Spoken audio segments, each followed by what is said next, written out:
من يقتل في سبيل الله اموات بل احياء ولكن لا تشعرون۔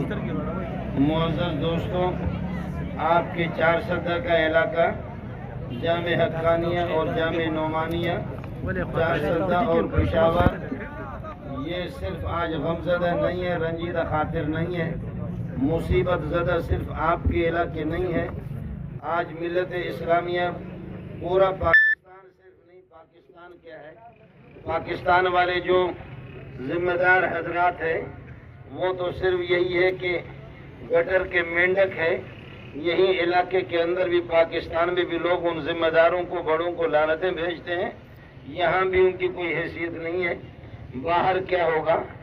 ادریس وہ انسان ہے کہ آپ اللہ مغفرت کامل فرمائے، صرف مولانا محمد ادریس وہ پشاوری آپ ان کو نہیں کہیں گے، 4 صدوی نہیں کہیں گے، وہ جامع نعمانیہ اور جامع حقانیہ کے شیخ الحدیث نہیں تھے، بلکہ مولانا ادریس کے لیے آج پوری ملت اسلامیہ جہاں جہاں بھی مسلمان ہیں، خدا جانتا ہے کہ ہر ایک اس طرح غم سے نڈھال ہے اور ہر بندہ اس قابل ہے کہ ہم اس کی تعزیت کریں۔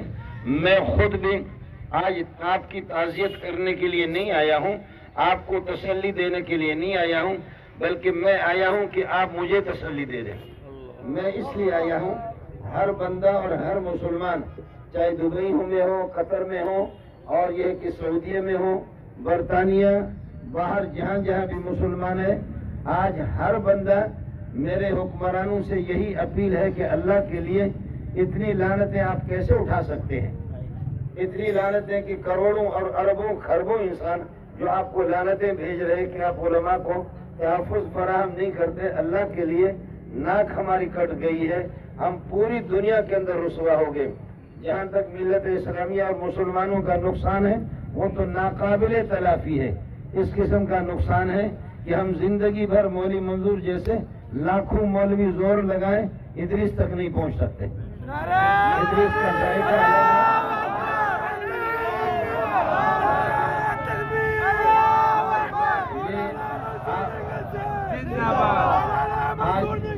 مولانا ادریس رحمت اللہ علیہ کی خوشبو بالکل الگ ہے، پھولوں میں ہر ایک کی خوشبو ہے، لیکن مولانا ادریس کی خوشبو میں نے اپنے بزرگوں میں نہ دیکھی، نہ اس کی توقع ہے، نہ بزرگوں میں اور علماء میں اس کی توقع ہے۔ ہر انسان کا دل جیتا ہوا آج ہم سب غم زدہ ہیں، لیکن حکمرانوں سے میری گزارش ہے کہ اس بات کو سمجھ لینا۔ ابن عباس کی ایک بات آپ کو پیش کر کے رخصت چاہوں گا، مجھے بھی جانا ہے۔ ابن عباس فرماتے ہیں اگر کوئی کسی نبی کو کوئی قوم شہید کرتی ہے تو پھر اس نبی کے بدلے میں اللہ پاک 70,000 انسانوں کو موت کی گھاٹ اتار دیتا ہے۔ ایک نبی کو اگر کوئی ناحق 70,000 تو یہ تو ضابطہ ہے اور اصول ہے، اس کے علاوہ لاکھوں کو اللہ جہنم میں کیفر کردار میں پہنچا دیتا ہے۔ اسی کے ضمن میں لکھا ہے کہ اگر کوئی عالم ربانی کو، کسی عالم کو، معصوم کو، فقیر کو شہید کرتا ہے کوئی قوم تو 30,000 ہے۔ اس لیے 4 صدہ والے اور پشاور والے آپ تیار ہو جائیں، آسمان کے رجسٹروں میں آپ قرضدار ہیں، خدا آپ میں سے 30,000 کو تو موت کی گھاٹ اتار ہی دے گا۔ حکمرانوں سے چن چن کر کے اور ذمہ داروں سے چن چن کر کے 30,000 تو اس کا بدلہ اللہ لے ہی لے گا۔ ہم سب کو اللہ کی طرف دوڑنا ہے اور ہم سب کو یہ متوجہ ہونا ہے۔ میں نے ابھی حضرت کے صاحبزادے اور ان کی بھائیوں سے بھی ہم نے عرض کیا ہے، اس آسمان نے بہت کچھ دیکھا، اس امت نے، مسلمانوں نے بہت کچھ دیکھا۔ ہم نے اپنے ہاتھوں سے 1.25 لاکھ انبیاء کو بھی دفن کیا ہے، ہم نے اپنے ہاتھوں سے صحابہ شہید ہوتے رہے، عمر بھی محراب کے اندر شہید ہوئے، ہم نے ان کو دفن کر دیا۔ عثمان پر 40 دن پابندی لگی، فَسَيَكْفِيكَهُمُ اللَّهُ وَهُوَ السَّمِيعُ الْعَلِيمُ پر آپ کا خون بہا، ہم نے بھی ان کو دفن کر دیا، ہم نے لاکھوں شہداء کو دفن کر دیا۔ آج ادریس کا قصور یہی ہے کہ وہ بخاری پڑھا رہا ہے۔ آج اللہ کی بارگاہ میں جا کر کے خدا جانے ہم لوگ کیا اللہ کو جواب دیں گے۔ وہ تو معصوم جا کر کے یہی کہے گا کہ میرا قصور یہی تھا کہ بخاری پڑھانے کے لیے میں جامع حقانیہ میں، جامع نعمانیہ میں بخاری پڑھاتا تھا، اس کے علاوہ کوئی بھی میرا قصور نہیں تھا۔ ہم مجرم ہیں بحیثیت قوم، بحیثیت پاکستانی، سب کے سب مجرم ہیں، حکمران اور ذمہ دار۔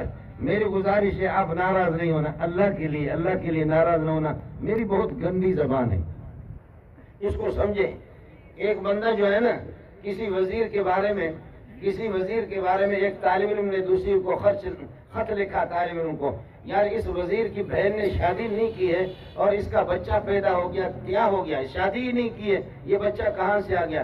دوسرے طالب نے جواب دیا داعش نے ذمہ داری قبول کر لی۔ آپ سمجھے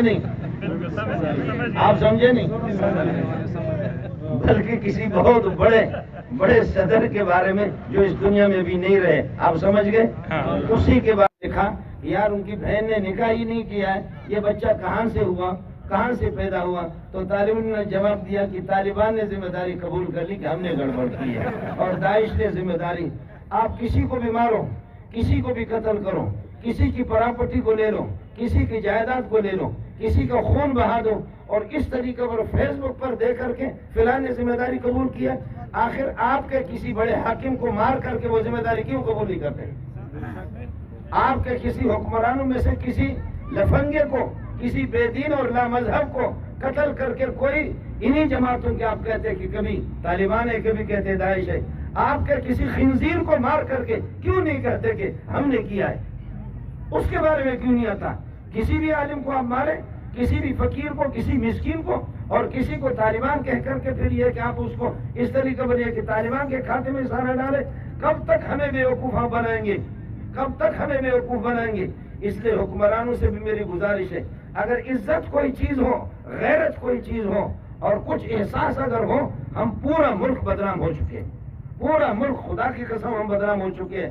لوگ باہر سے مجھے بھی فون آتے ہیں کہ کیا ہے آپ کے ملک، یہ پاکستان کتاب اللہ درینجہ چاکو چاکس بتدفین احادیث حماقس، کتاب اللہ کے ٹکڑے ٹکڑے، حدیثوں کو تم نے ٹکڑا کر دیا، قرآن کو تم نے گٹر کے اندر پھینک دیا، جرائم از نجوم آسمان بیش، جرائم یہاں پر زنا اور اسی طریقے پر یہ ہے کہ شراب نوشی، قتل، ڈکیتی، یہ جرائم آسمان کے تاروں سے بھی زیادہ۔ نمے دانم کیم پاکس سے پاکس، یہ تمہارا پاکستان کس چیز سے پاک ہے؟ یہ حیا سے پاک ہے، شرم سے پاک ہے، غیرت سے پاک ہے، قرآن سے پاک ہے، حدیث سے پاک ہے، نبی کی سنت سے پاک ہے، بے حیائی سے پاک نہیں ہے، بے شرمی سے پاک نہیں ہے، قتل سے پاک نہیں ہے، خونریزی سے نہیں ہے، شراب نوشی سے، جتنے بھی بے حیا ان سے تو پاک نہیں ہے، تو پاکستان نام کیسے رکھا ہے؟ نام پاکستان آپ نے۔ اس لیے حکمرانوں سے میری گزارش ہے، اگر آپ کے پاس ناک ہو، اگر خدا کرے اللہ نے آپ کو کوئی ناک دیا ہو، اللہ کرے کہ آپ کے پاس کوئی دل ہو، آپ کے پاس کوئی غیرت بھی ہو، مہربانی کر لو، قاتلوں کو اگر آپ پکڑیں گے تو کم از کم مسلمانوں کے جذبات کچھ نہ کچھ ٹھنڈے ہو جائیں گے۔ ادریس ہمیں نہیں ملے گا، ادریس ہمیں نہیں ملے گا، جو ہمیں جو زخم لگا ہے، جو زخم ہمیں لگا ہے وہ گہرے زخم ہے، وہ مندمل نہیں ہوں گے۔ کوئی چار سدے والے ایڑی چوٹی کی زور لگائے، پشاور والے، اسلام آباد والے، پاکستان کے مولوی، ادریس کی خوشبو الگ ہے، اب چراغ لے کر کے ڈھونڈتے رہو۔ چار سدے والے کوئی بھی آپ کو نہیں جانتا، چار سدہ کو کوئی جانتا تھا تو ادریس کی وجہ سے جانتا۔ چار سدہ کو اگر باہر کی دنیا میں خود برطانیہ میں، ویسٹ انڈیز، ایسے علاقوں میں گیا، خدا کی قسم مسلمانوں کو تڑپتے ہوئے میں نے دیکھا، خود مجھ سے انہوں نے رابطہ کیا۔ برطانیہ کے اندر جہاں اللہ کے لیے مولی منظور کوئی صورت بناؤ، مولی ادریس کو ہمارے پاس بلاؤ۔ خدا کی قسم باہر کے لوگ، کراچی والے لوگ، پاکستان کے لوگ، دبئی والے، قطر والے، مسقط والے، آپ کے کسی حاکم کو کسی حکمران کو تھوکتے بھی نہیں ہے، اس کو کوئی تھوکتا بھی نہیں ہے۔ ہر بندہ آج سب کی آنکھیں اشبار ہے، سب غمزدہ ہے، افسردہ ہے۔ ادریس ہم سے چلا گیا۔ اللہ تعالی ہمیں صبر دے دے، اللہ تعالی ہماری ایک دستگیری فرمائے، ہماری مدد فرمائے۔ آپ کی اس جلسے کے توسط سے، اس کے علاوہ آج مولانا فضل الرحمان کا جلسہ بھی چھوڑ کر کے کراچی سے ہم آئے ہیں، مولانا بھی غمزدہ اور پوری ملت اسلامیہ ہر جگہ سراپا احتجاج ہے، ہم احتجاج کر رہے ہیں۔ اگر آپ کے پاس کچھ احساس ہو، کچھ غیرت ہو تو ہمت کرو، ایڑی چوٹی کی زور لگا کر کے قاتلوں کو گرفتار کر لو۔ کم از کم عوام کی دعاؤں کی بددعا اس سیلاب سے اور ماؤں کی بددعا کی سیلاب سے آپ کی حفاظت ہو جائے، ورنہ ملک ڈوب چکا ہے اور مزید ڈوبے گا۔ اللہ تعالی ہماری دستگیری فرمائے۔